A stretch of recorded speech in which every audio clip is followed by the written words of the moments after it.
తండ్రి భూమయ్య కర్ణమామిడి ఆజిపూర్ అనే ఒక రైతు పోలీస్ స్టేషన్కి వచ్చి దరఖాస్తు చేయడం జరిగింది మంచిర్యాల టౌన్లో.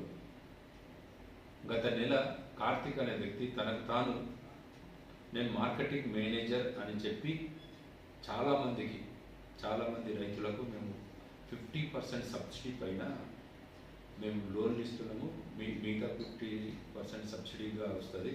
దానికి NAPS అనే కంపెనీ పెట్టి, ఇది భారత్ కిసాన్ వెల్ఫేర్ ఆర్గనైజేషన్ అని, వీళ్లకు ఒక ట్రాక్టర్ తీసుకుంటే దాంట్లో 50% సబ్సిడీ అమౌంట్ CSR ఫండ్స్ కింద సబ్సిడీ వస్తుందని నమ్మబలికి ఇతని దగ్గర ట్రాక్టర్ కొరకు 3,20,000 రూపాయలు తీసుకోవడం జరుగుతుంది.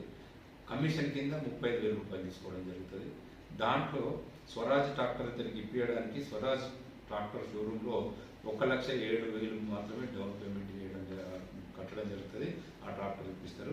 ఆ తర్వాత అతనికి తెలియకుండా అతనితో సంతకాలు తీసుకొని ఇతని పేరు మీద మహీంద్రా ఫైనాన్స్లో లోన్ తీసుకోవడం జరుగుతుంది. ఆ లోన్ తీసుకున్న తర్వాత ఇతను ఏమనుకుంటాడంటే నాకు సబ్సిడీ వస్తుందని ఆశపడతా ఉంటాడు. కానీ అతని పేరు మీద లోన్ మీద 5,33,500 రూపాయలు లోన్ ఉన్నదని, వీళ్ళు నాకు సబ్సిడీ కాదు, వీళ్ళు నన్ను మోసం చేసిందని ఒక దరఖాస్తు ఇస్తే దానిపైన కేసు రిజిస్టర్ జరిగింది. మా టౌన్ ఎస్ఐ గారు, టౌన్ సిఐ గారు, బన్సిలాల్ గారు ఆధ్వర్యంలో ఇన్వెస్టిగేషన్ జరుగుతూ ఉంది.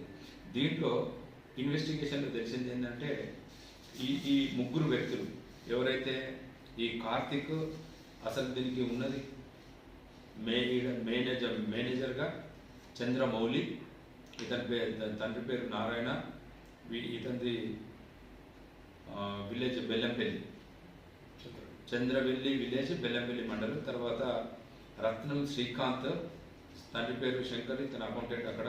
గోలెం శ్రీకాంత్, గోలెం కార్తిక్ హనుమంతు, ఇతను మార్కెటింగ్ మేనేజర్ రాజు నగర్ బెల్లంపల్లి, రవీంద్ర నగర్ బెల్లంపల్లి. వీళ్ళు ముగ్గురు కలిసి వీళ్లకు ఒక స్టేట్ ఆఫీసు హైదరాబాద్లో ఉందని నమ్మబలికి దాదాపు 88 మంది రైతుల దగ్గర త్రూఅవుట్ ఏరియాలో 88 మంది రైతుల దగ్గర దాదాపుగా 2,76,00,000 రూపాయలు తీసుకోవడం జరిగింది.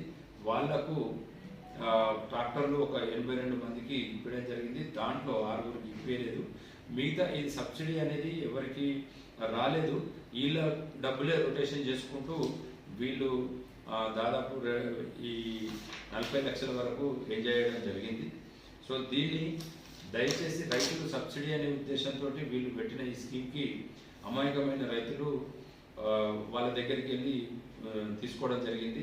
కానీ మళ్ళీ వీళ్ళ పేరు మీదే వీళ్ళే తెలియకుండా లోన్లు తీసి వాళ్ళ పేరు మీదే పెడతా ఉన్నారు.